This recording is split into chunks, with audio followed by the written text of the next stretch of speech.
Nancy Roberts, take one. Mark? Let's go back in time. How did your career in movies begin? My career in movies began accidentally when I married a producer, and I got involved just with his production company in sort of an ancillary way because of my business background. And my business background was design and art. And so the aesthetics of the film business were very, very attractive. And I happened to come back to Los Angeles. I was living in San Francisco and took office space. And I happened to be across the hall from an agency, a talent agency. And I used to talk to them and their talent all the time. And so one day, the head of the agency said to me, "I think you'd make a great agent." And I said, "Really?" And he said, "Yes." I said, "Well, what makes you think that?" Well, he understood that I had a facility with people, and in design, the level of design that I was doing, you're a producer. I did hotels and I did jet planes and big corporate as well as private work. And so it's no different than making a movie. You have a lot of people to please, and you have a lot of talent that is necessary to do that.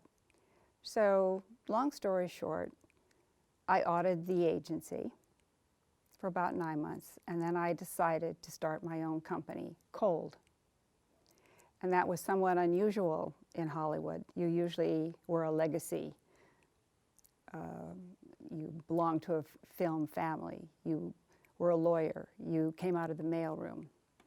I came to film a different way. And one thing led to another, and I seemed to have a talent for picking good talent, and I built that agency from nothing into a company, and into that company one day walked Madigan Wilson. And what was it that when you first started working in the film industry, what was it that you thought, oh, this is the home for me? I think the film industry is a magnificent synthesis of so many complicated elements of art, business, human nature. You are never bored. And if you are multifaceted and you have a dream or an inspiration, the film business is for you because you knit together so many different disciplines to form a quilt or a product that there's almost no business like it that is as stimulating on so many levels, or as challenging on so many levels, or as satisfying on so many levels as the film business. The first time that you met Ron and Steve, tell me about the first time that you met Ron and Steve. You mean Brent and Steve? Yeah. The first time I met Brent and Steve was I had been sent a script that was apparently being read by 2 agents. And I wasn't going to read any material that weekend. But the person who sent it to me said, "It's 2 film students, you know, this is going to end up potentially being a bid. I would really appreciate it if you would take a look at it." I took it with me on my one weekend off. That script was Short Circuit. Now, before I left for that weekend, I told the writers, Madigan Wilson, whom I did not meet, that no matter what I thought over the weekend, I would set a meeting with them to talk to them about what they should do and potentially how they should handle this opportunity that was coming their way, because this is a very, very tough business. and I felt that they at least deserved a meeting. So I read the script and I thought, my God, this is a perfect movie. You almost don't have to change a word of it. And I had read so many scripts, solicited, unsolicited. It was the rarest of rare opportunities to have a script like Short Circuit walk in and not be ready to change a word, really. And what were your first impressions of them when you met them in person? Well, they were older than I thought they would be. I thought they would be kids. They were not Hollywood types. They were really their own people. They were a unique duo. Steve's kind of Western outdoor guy. At that time, he was wearing bell bottoms still. And Brent is this very sharp-witted, well, they're both sharp, but Brent is more into current and urban culture and art. Steve is outdoors. But together, they were so well-spoken and articulate that I was amazed. And when I met them, before I met them, I called them up and said, I know we're going to meet on Tuesday because it was a long weekend. I said, but I love this script and I would love to represent you. And when they came in to see me, I asked them if they had anything else because I never took a client that didn't have a second script to follow up with. They had that one script. I said, this is good enough. And they were genuine. They were absolutely two genuine, no BS people. So there was good chemistry right from the word go. Yes, they made the decision about me immediately, and I made the decision about them immediately. You're known as the godmother of Tremors. What does that mean? Well, I suppose it means many things to many people, but effectively, I think that's because Tremors exists because I selected it from a sheaf of ideas that once Short Circuit was sold and set up, I said, now since you don't have a script, let's see your ideas. And among their ideas, very few, maybe 10 pages, was one single page, 3/4 of a page, and I read it, and I said, this one, let's do this one. And that was the idea for Tremors. What was it about that one page that leapt out? It was such a simple, striking concept. It was so clear, even though it wasn't fleshed out, that I could see that it could be a movie. And I felt that they could do it.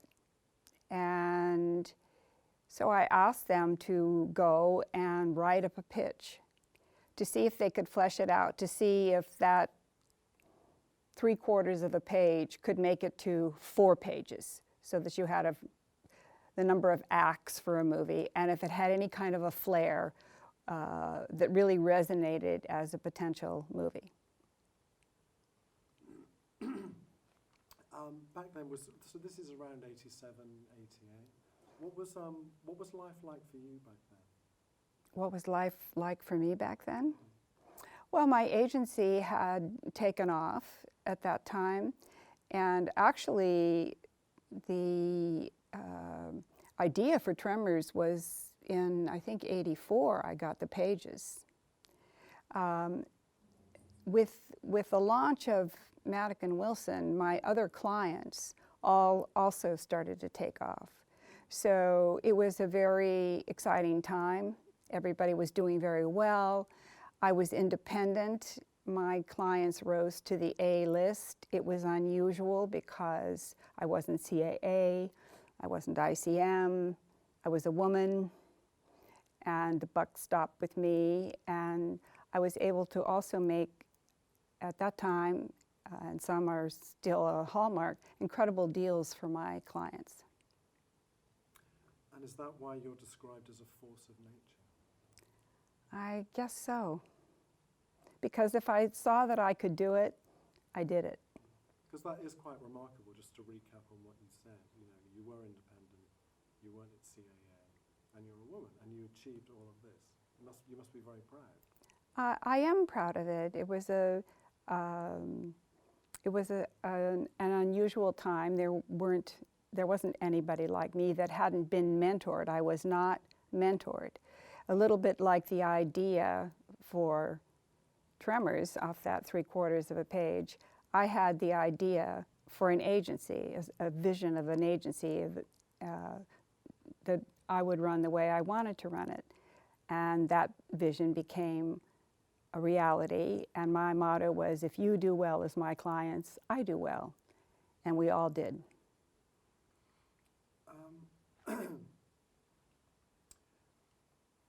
So just to kind of recap on that. So what was your precise role with, it might be difficult to put down, but your precise role in the Tremors universe? Well, my precise role isn't credited, if you're asking that. My precise role was really to put it together in the first place. And that was the campaign to get the idea into a treatment, to shop the treatment. We shopped the treatment for almost 6 years, to shop the treatment with an unknown director, Ron Underwood, attached to the treatment. And that was a non-negotiable. And then it was to insist, and they agreed, that when people didn't understand the treatment because it was so unusual that they just couldn't get it and they couldn't see it, that they had to write the script. They had to make that treatment a living, breathing thing. Then we could go out and see if we could set it up, knowing full well that there were going to be many newcomers in positions of producing and directing that we were going to be asking for. And it took dedicated, unrelenting belief and will to do that. Your approach to making Tremors, you had back then, I think you've kind of touched on this, I'm coming at it from a different angle, but Okay. as reported, quite a maverick approach. Can you explain how you earned that reputation? Well, it was maverick in the sense that I wasn't going to feed this script and these talents to a bigger agency. I wasn't going to take the standard route. I had an idea of how it could be done. It would require a campaign, which is where some of the people, like Tony Garnett's company, Amy Pascal, Ellen Collette, and then Gail came along. But I had done a lot of research about how that could be accomplished and who the likely people would be that would be in that chain, the links in that chain that could make this a possibility, because it was such an odd piece of material. And in fact, one of the people, which I think I mentioned to you, was Jim Jacks. And before I ever knew it would get to Universal for certain, I made it a point to go and meet Jim Jacks. And he was a curmudgeon. He was the Coen Brothers man at Universal and a real filmmaker. And he wasn't easy to get to know, but if he became a champion, he fought. And he also was a maverick, and he loved maverick, odd material. And so there were many of these kinds of elements that I had sort of deep researched to see if they could be put together in a quilt to make this happen. And how easy was it to get that meeting with Jim you know, you're an independent, you're a maverick. How hard was it to sort of get that initial face time with Jim? Well, I did that well before. The script ever got to Jim. I just targeted him, and I can remember meeting him, and he was known for being this gruff, you know, guy who would put you off. And I walked into his office, and he had a baseball bat, and he kept hitting the baseball bat into his hand. And so he asked me why he should do business with me. And I told him that was because I had great material. And I thought that he was someone who would be well suited in the studio sphere to get that material and to work with the clients that I had in mind. And I gave him some samples to read, and I asked him, what did he have to lose? And that began a friendship, actually, that stayed for a long time, and it also was a friendship that helped get extra money for Tremors when Tremors needed it. And can you just for the viewers at home, explain who Jim Jacks was? Jim Jacks has passed now. He started out in distribution, and I think that's how he met the Coen brothers on Blood Simple, their first movie. And he was a passionate filmmaker. He worked with Sean Daniel at Universal, but he came out of the ranks of distribution and into the studio and lower budget financing, along with the Coen brothers when they came. But when they came to Hollywood, but he went into the studio system. And at that time, Universal was kind of a wonderful place. It wasn't layers and layers. In fact, the studio system wasn't layers and layers of suits. There were a lot of really passionate people in the studio jobs. They really loved movies, and they fought for movies. And Jim was one of them. Universal, in my opinion, was very fortunate to have hired him. And he then went on, after he left the studio ranks, to make movies for them with Sean Daniel, and excellent movies. A really talented guy. But for the true creative writer, the auteur writer, Jim Jacks was an amazing executive and advocate to have on your side.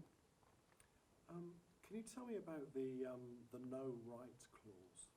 What is the no right clause, and why is it important? The no rewrite clause?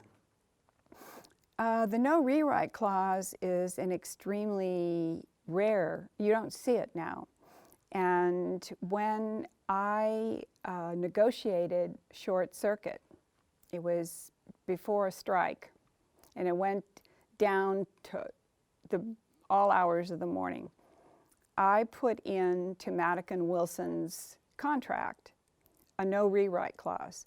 That meant that they could not be rewritten by a committee of writers, other writers, jokesters, punch-up artists, writers' room committee.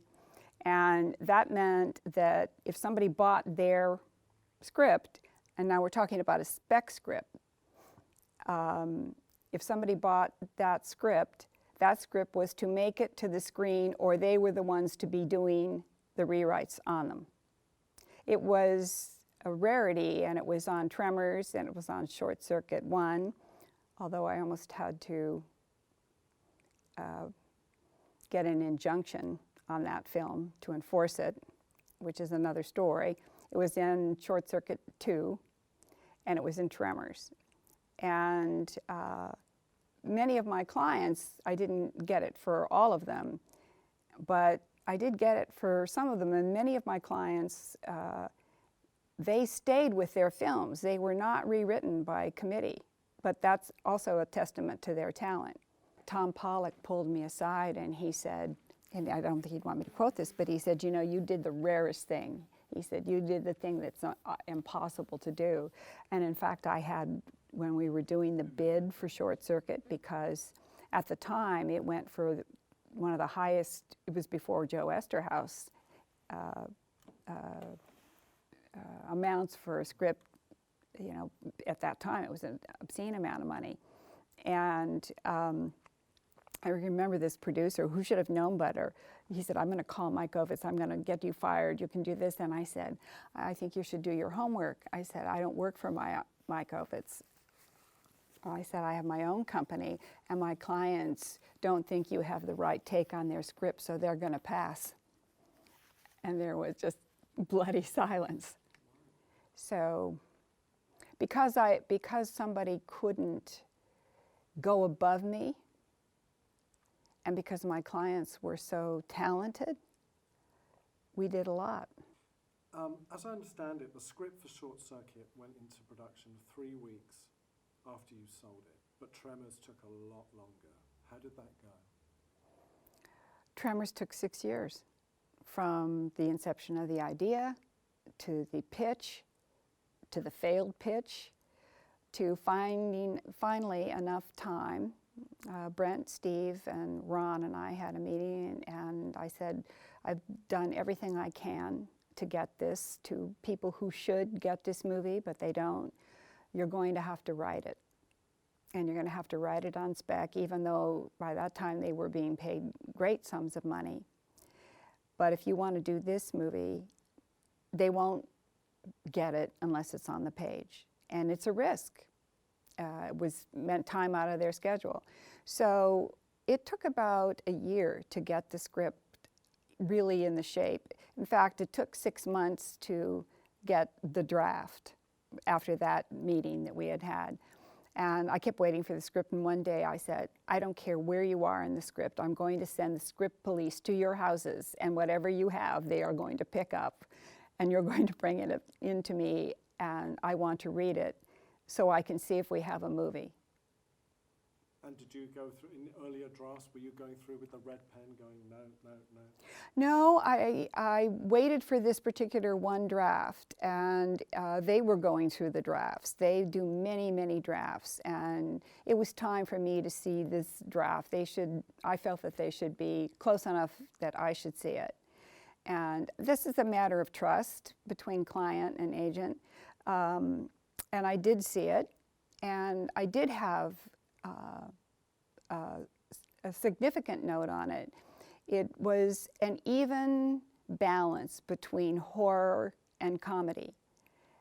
And we had to make a decision. Was it going to be a horror movie, or was it going to be a comedy? And it's really a horror movie with comedic relief. And that was the fine-tuning that went into the script. It is so delicately crafted because of the tension release moments. Tension release is broken visually, it's broken verbally. The setups, while they might look simple on the screen, were very challenging to craft that delicate a balance, and that took a little time. Are there any particular setups that you're front of mind at the moment when you talk about that? Oh gosh, that's so long ago. You know, there are always brilliant bits. You know, the pole vaulting bit is you know, a brilliant bit. But there were so many of these bits put through the script that I'd have to go back and look at the original draft and all the notes on it to say that. And in fact, when some people had made suggestions that certain things should be changed, we were going to do a no rewrite clause on it, and I did. But we, the guys, would do it and show them that actually it didn't work.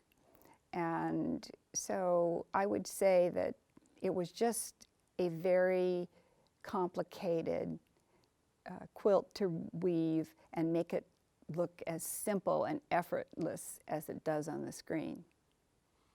And that 6-year period when you're, you know, hawking it around Hollywood and knocking on doors, what was that like?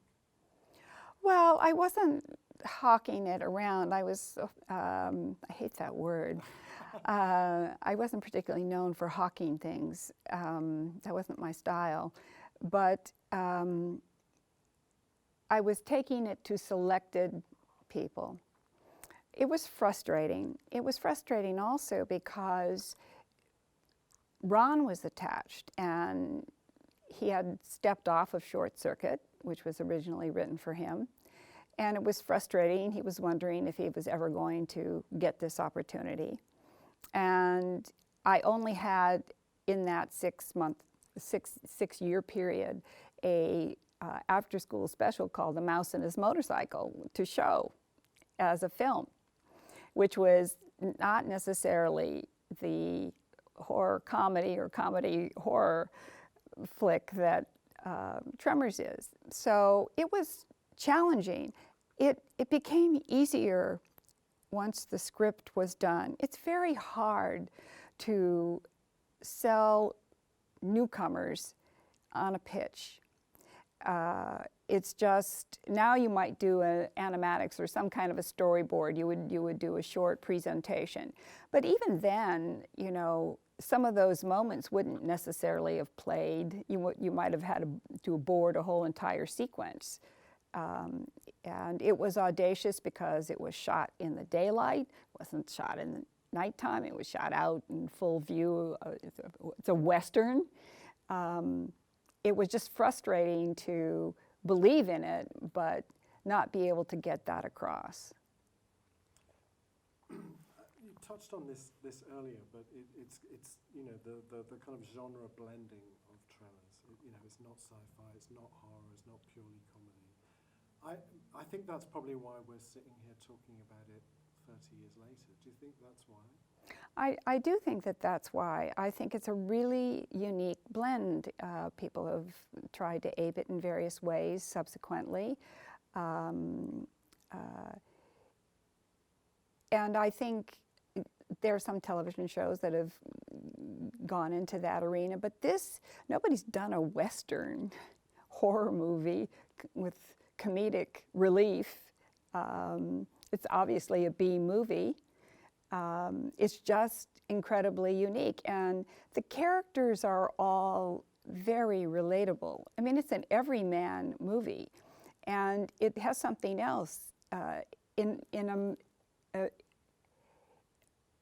the midst of the horror, there's still this kind of wonderful light touch, or not so light touch with Burt Gummer, but even that is wildly amusing.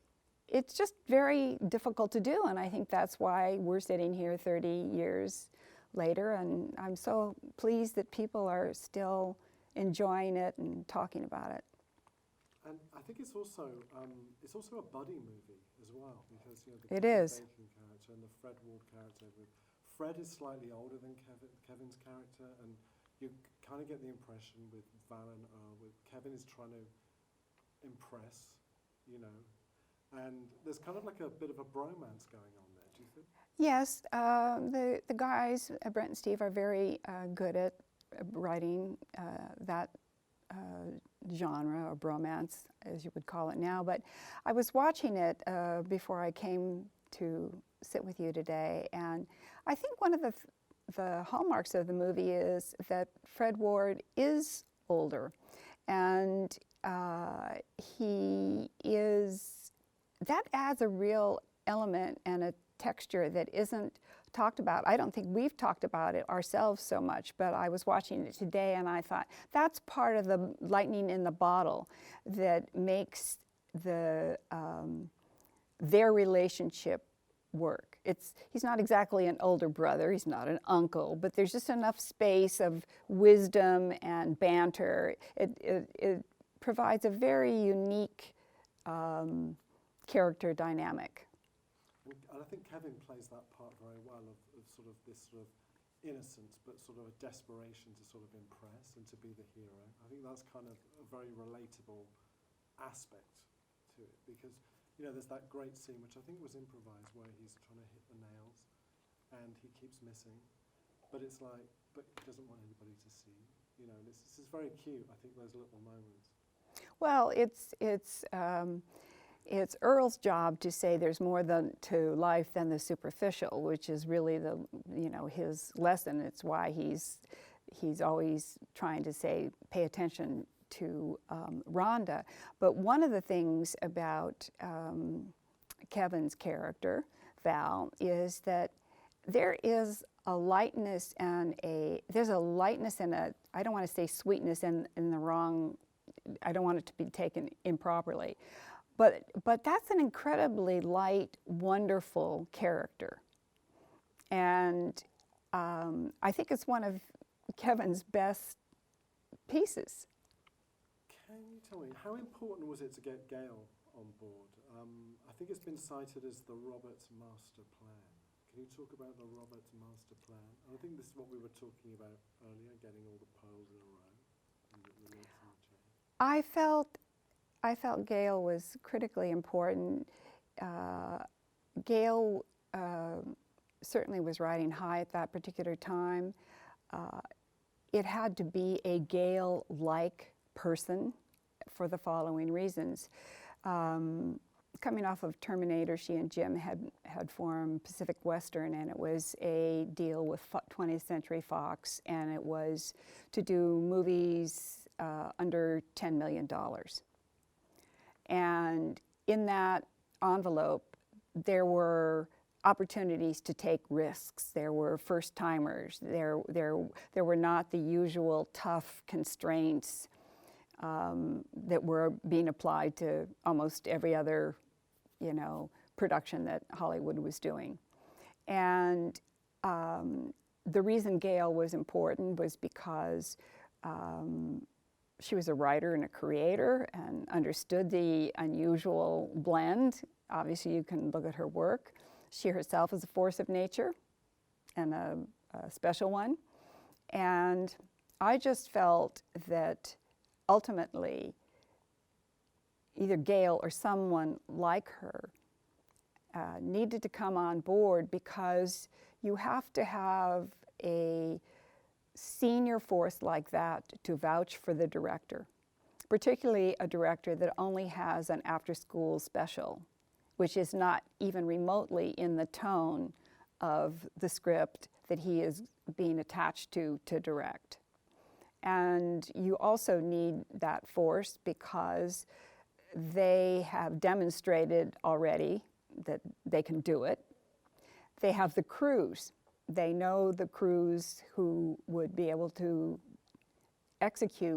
physically execute a movie like this and support a young director.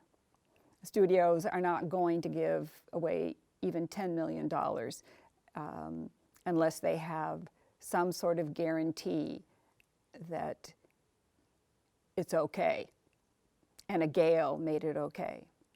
Gail Ann Hurd, as executive producer, effectively was the key element that validated or was able to help validate Ron Underwood as a director, and to give the studio the confidence to try a newcomer because of her work on her productions, because of what she had done on Terminator, which was a low-budget picture essentially, and her innovative approach to production, but particularly because her success meant something, and every newcomer needs an advocate, and she was a powerful advocate for Ron. Reversal, I know the marketing department didn't know quite whether to, how to actually kind of market it, because it wasn't just a straight up one single genre film. It was. They didn't know quite how to market it, and I think they themselves were somewhat disappointed in their own inability to crack that. They had not seen anything like it. I know that I had subsequent talks with Tom Pollock about it, and he was almost apologetic. He was a great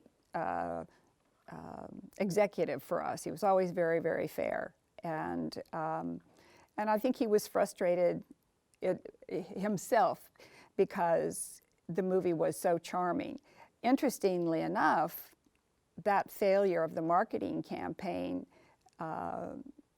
was, you know, it wasn't the death knell of the movie because video was coming out. And also among filmmakers in town who saw it, they couldn't believe it. They thought it was refreshing. And so while it didn't get the marketing campaign, or it didn't reach, despite Reba and other elements, didn't reach the audience on an initial release, there sort of began this whisper campaign that wasn't so silent after, you know, and many years later, this is why we're sitting here. But on the initial release, no, they had a very difficult time in understanding how to do the blend of comedy or horror comedy. And how did you feel when it had its theatrical release and the, you know, the box office figures didn't really set the world alight? How did you feel after, you know, 6 years of putting that together? I can't say I felt fine, but I can also say after working for 6 years on putting it together that I was totally elated. First of all, it got made. Second of all, Brent and Steve were producers. They were the sole producers on the film. I can remember turning to them and saying, and of course you're going to produce this. And they were a little blanched. I said, well, you came to me to be filmmakers. Here it is. And I'd achieved that for them. They were the sole producers on it. And Ron Underwood was a director. And because it was so unusual, because it was so deftly directed, it wasn't hammer-fisted, it wasn't directed in this obvious way, it was, you know, it was elegantly done. It put Ron Underwood on the map. And I was thrilled. That made six years worth it because everyone went on after that to do things that they wanted to do. That was a big goal. It was almost more than the film in some ways. And I guess the reason that we're here today is because of technology change and this thing emerged called home entertainment. Correct. Can you talk to the significance of home entertainment in the Tremors story? Home entertainment really gave Tremors a second life. And because it was the beginning, really, of that industry, which was able to actually make many films that had not been successful in their initial release. It gave them new life. Well, it did that for Tremors. It was, you know, widely circulated, and it was a hit in home video. And it made it possible for the film to be seen, you know, in some respects by more people. Not that you wouldn't wish that on your box office, but, you know, if you do a smaller movie, you don't necessarily always get as big a release. You can certainly see that in art house movies, which it was not. But if you get a movie that is widely released in video, it can make its money back, it can lead to remakes, sequels, spin-offs, and it can have the audience that should have seen it, and many who might not ever have seen it, see it.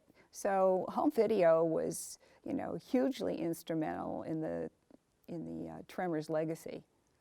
And home video, and it's gone through, you know, VHS, Laserdisc, Everything. DVD, and now streaming. Yes. How important was it for Kevin Bacon to be attached to the film? I think it was very important for Kevin Bacon to be attached to the film. It was important for a certain level of star to anchor the film. And I can remember the whole casting process coming close, you know, failing to get at the last minute. An agent didn't get it, so he didn't pass it to somebody who turned around later and said, oh my God, I loved that film, why did you do that?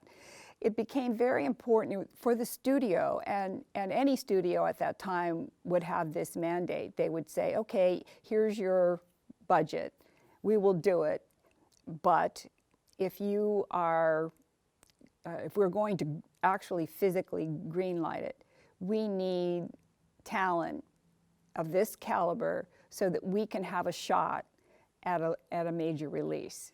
And so this was part of the game that was being played to try and get the picture made. I can't remember everybody who was up for it now, but there was a lot of excitement when Kevin was approached, and when he said yes, it was meaningful. There are also, I think, what's important about the film is that there are some great roles for women in it. Yes. You think of Reba and you think of Finn, and they're not just, screamers who die. You know, they have a pivotal role in it. You know, she's a seismologist, she's the one with the information, she's the one with the knowledge. Was that important that for you, that the film had that sort of strong feminist angle? I don't think I viewed it as a feminist angle, and I'll tell you why. I can remember when somebody interviewed me in my office, and they said to me, "You're a feminist, aren't you?" And I said, "Well, I wouldn't actually use that term. I would say I'm an individual, and as an individual, I believe that I have the right to do anything, as I think any woman should." What the women in this film represent are that Steve Wilson is a great advocate of strong female characters, and he has always written them. And it was working with Steve and his just general attitude about women at that particular time. Brent too, but I mean, Steve was he liked strong women. He liked women that weren't ciphers. And that was written into every single female character in this movie. And I think they live and breathe and are fun because of it. They're not on a crusade to be feminists. What they are is they are real people with their own ideas and their own strong personalities, and they're not abrasive, they're human, and they're totally equal. And there's some interesting facts, like with Reba, she was very comfortable not having makeup on. You know, she wanted it to be kind of authentic. Yes. Freckly skin to show and things like that, which I think that's one of the reasons why it's still popular today, because it doesn't feel dated. No, it's surprising to look at the film. It does not feel dated. There is a realness to every character. You don't feel like you're caught in some time warp of the movie, and that goes to, I think, the writing of it. It was authentically written, and it was authentically executed. And we were very lucky that they were able to cast who they cast, because they've lived on, I think, pretty well. Do you think Tremors would get made today? Do I think Tremors would get made today in this environment? Well, it might be easier to pitch, but I think that the naturalness of Tremors, the being shot outdoors, the John Ford Western quality of it, it might get made on Netflix. I don't think it ever would have been made on any of the networks, the multi-channel streaming outlets that we have now. Somebody might take a chance on it, but it's a little hard to look back and say, would they make that genre cruncher today? I think it's Stranger Things is wonderful, and I was watching it and I thought, if anything would make me think about Tremors, it's that series, because it's a very unique kind of blend, and somebody came out of nowhere and they gave them a shot. So it's always possible, but would it be the same? It would be a concept like that, and it would probably be from a fresh mind, because usually if you're trying to ape that, you don't do it. It ends up being derivative. That was totally fresh.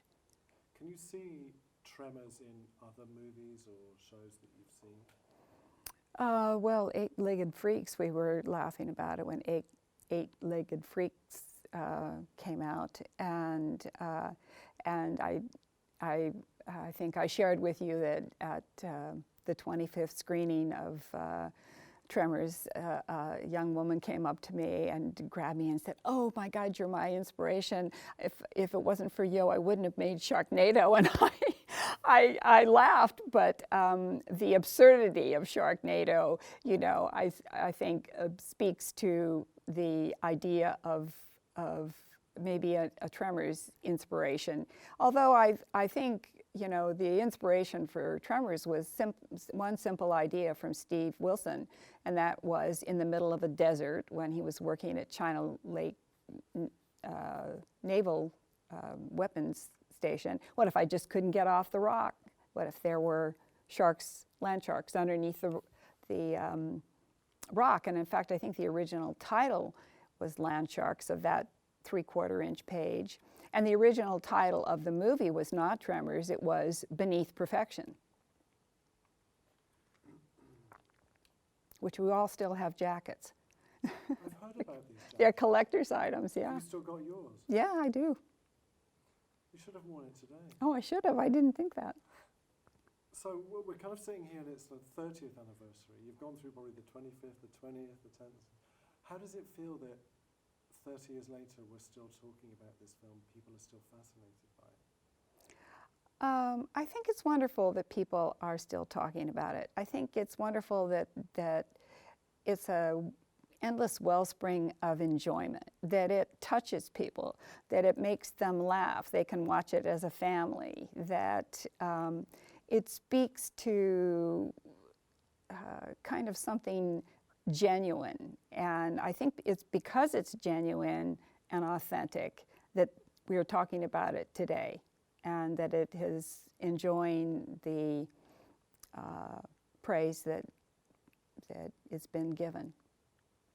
If you could condense your experience and your memories of Tremors into one sentence, would you be able to? If I could condense my experience and my memory Or of maybe what it means to you. what Tremors means to me is and was the ability to make a truly unique film which lives on with a terrific bunch of people in its original form in a way that is rarely done today. And it was one of the best experiences of my filmmaking career.